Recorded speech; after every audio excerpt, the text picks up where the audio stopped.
Hello, I'm Greg Swenson, and welcome to the Swenson Woodshop.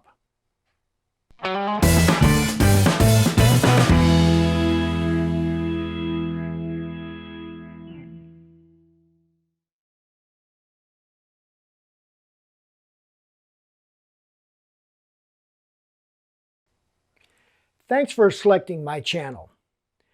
Today I'm going to start building the doors for the lower section of my hand tool cabinet. When I built the lower section, I was in a hurry to put it in place so I could move the old cabinet out of the shop, so I delayed building the doors until now. Let's start that build. The hand tool cabinet is constructed of English walnut, and we'll be using the same materials to build our doors. I normally buy my hardwoods from a local distributor that specializes in hardwoods and stocks rough sawn lumber from 4/4 to 16/4. But I have some walnut lumber from a big box store left over from a project for one of my neighbors. For this build, I'm going to use an MDF core ply for the center panel, which means I can glue the panel in place for a super strong door. What about wood movement? I was taught not to glue in the center panel. That's a good question. If I were using a solid wood panel, it would expand or contract with changes in seasonal humidity and would need to be installed as a floating panel, like those on my workbench down here. These doors have solid wood floating panels. The rails and the stiles are glued here at the joint, but the center panels are just a friction fit in a groove in the frame and are free to expand or contract with changes in seasonal humidity. But wood movement won't be an issue with these doors, because I'm going to use this MDF core ply for the center panels, which is dimensionally stable enough that humidity-based expansion and contraction won't be an issue. Here are the boards that I've selected, and surprisingly enough, this material is actually pretty straight, so I think we can use it rather than milling down thicker materials. The first step is to make sure I have a straight edge on each piece. Then I can rip them to rough width. I'll use the joiner to put a straight edge on each one.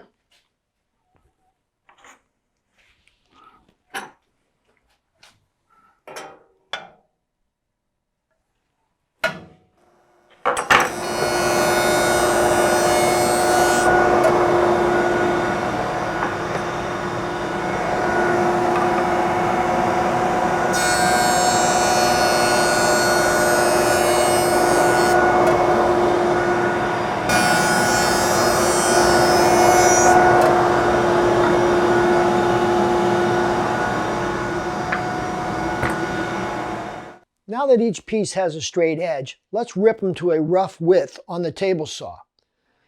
I want my rails and stiles to have a finished dimension of 3 inches, so I think I will rip them to a rough dimension of 3 1/8.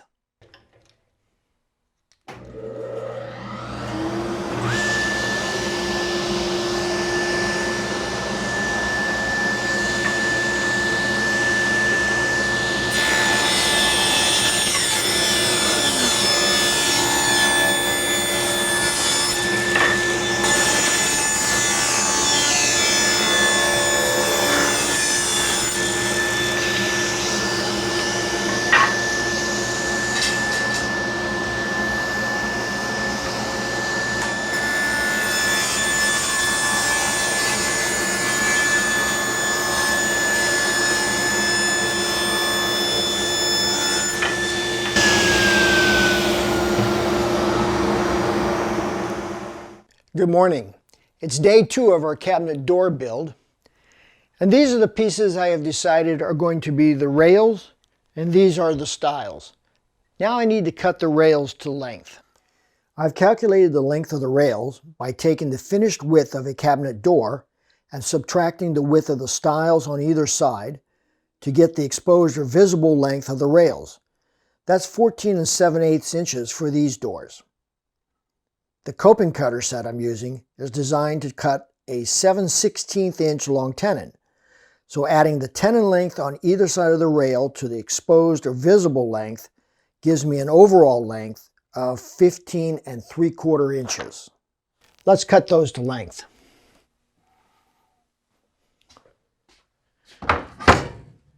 I've set a stop block at 15 3/4 inches.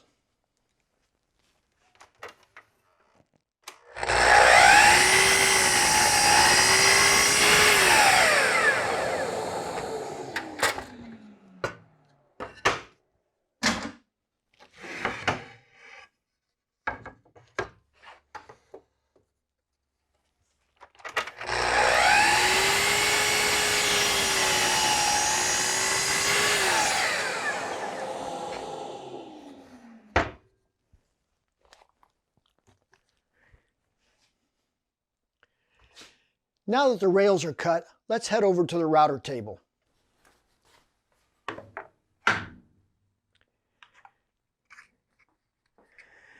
This is an adjustable shaker style cutter set that came with shims, so I can change the width of the groove and tenon to fit various panel thicknesses.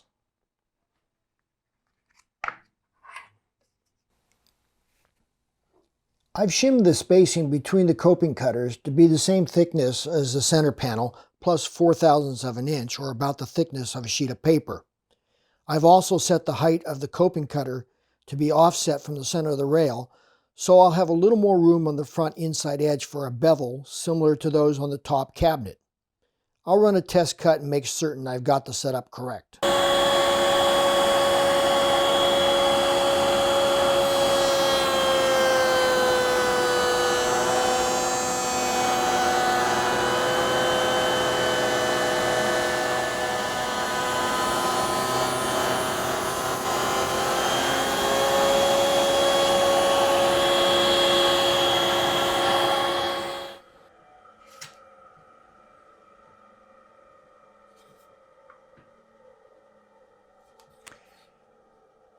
Okay, our test piece looks good. Now I'll cope those rails.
Okay, those parts look pretty good. Now let's change over to the groove cutter. I've added shims between the two cutters to make the width of the groove match the thickness of the tenons cut by the coping bit. And I've added a couple feather boards to the setup to help keep the boards flat on the router table during the cutting operation. I've run a test cut and adjusted the height of the cutter to align the groove with the tenons on the rails. I think I'm ready to cut the grooves now in all the frame parts.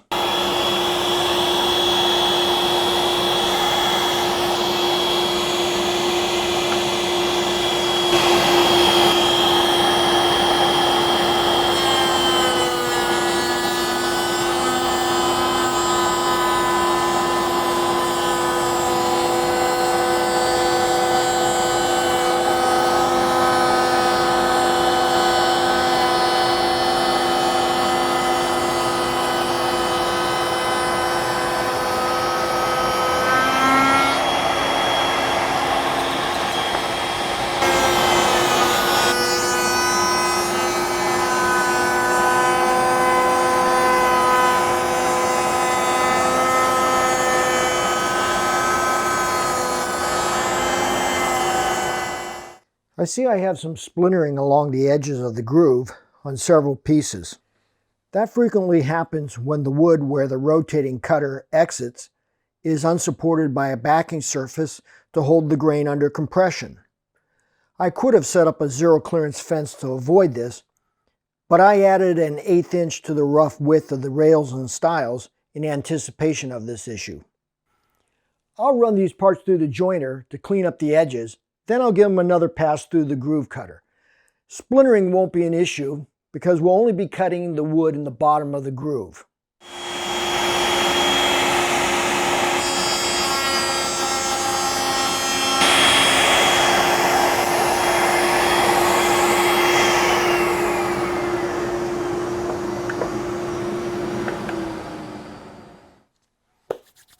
Okay, that completes the cope and stick work. Now we need some panels.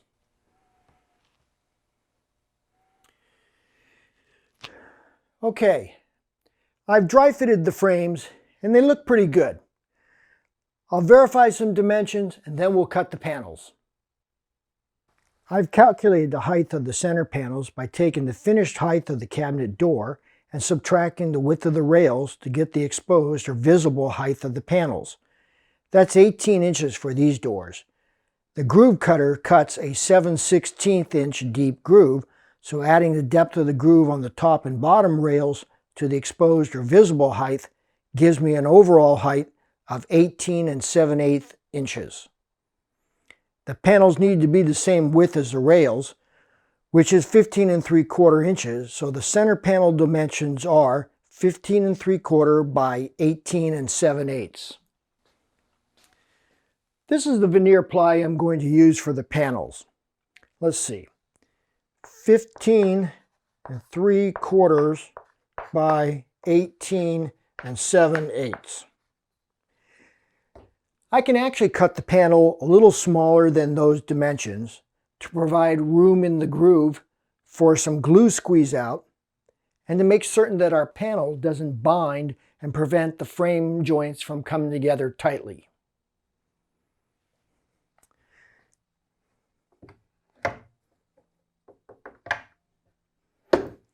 I'll cut the panels on the table saw about a 1/16 of an inch under those dimensions.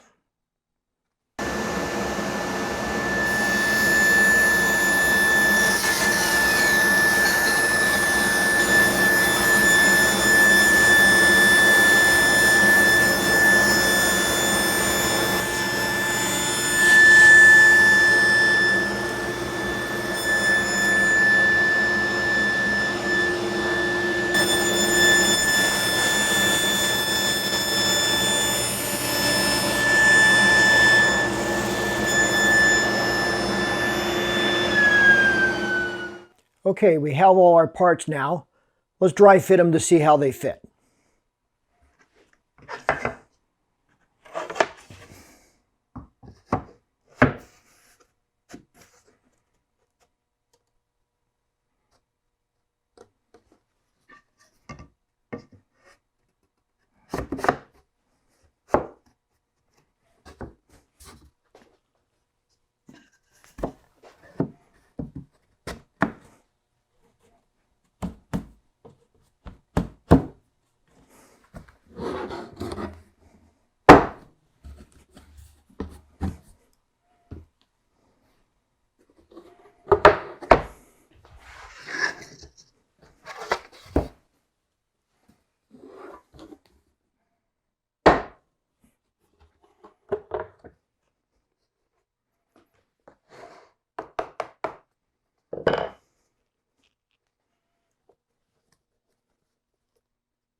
Okay, those look pretty good.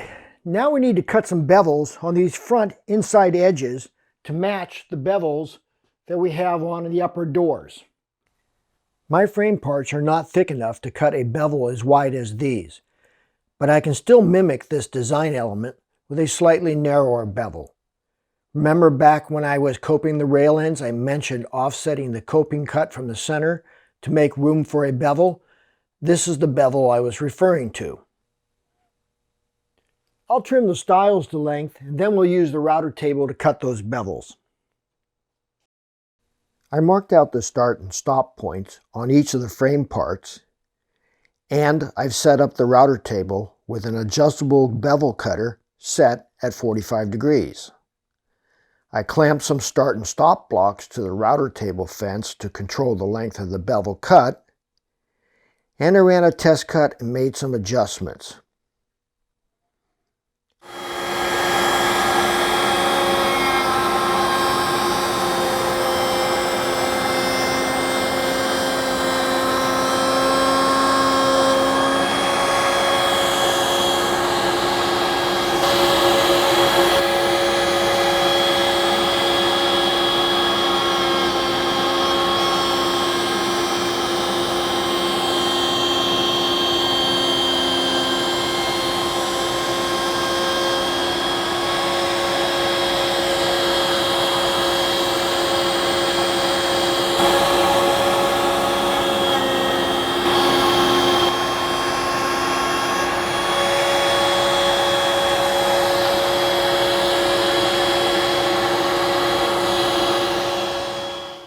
The router cuts a radius at the bevel start and stop points. I'll use a chisel and this angle guide to cut a flat bevel like those on the top cabinet.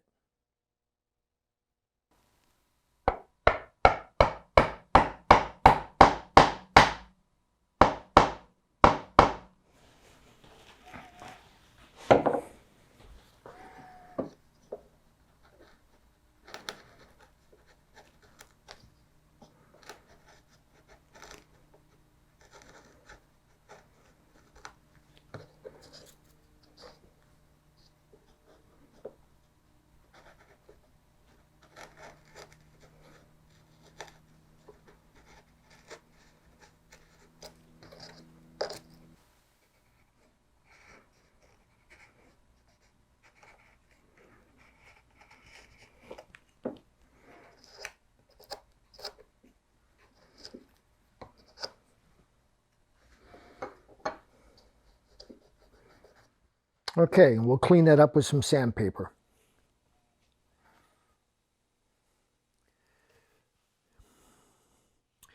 Okay, those look pretty good. Joints are nice and tight. Everything's square. I think we're ready for some glue.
Good morning. Our cabinet doors have had plenty of time to dry overnight, so now we'll take the clamps off and do some cleanup work.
Okay, the doors have cleaned up nicely, but they're still about 1/8 of an inch oversize. We'll fine-tune the fit to the lower cabinet using the joiner and a hand plane.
The doors fit pretty good now. Margins are even all around. Now we just need some fine sanding and we'll be ready for a stain and some polyurethane to match the top cabinet. Good morning. I've applied a finish to the doors to match the top cabinet and I've installed the hinges and the knobs.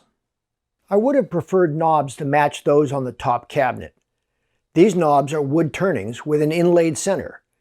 I think I could turn that into an interesting video project, but for now I'll have to make do with the knobs I've installed until I have time to make one similar to these.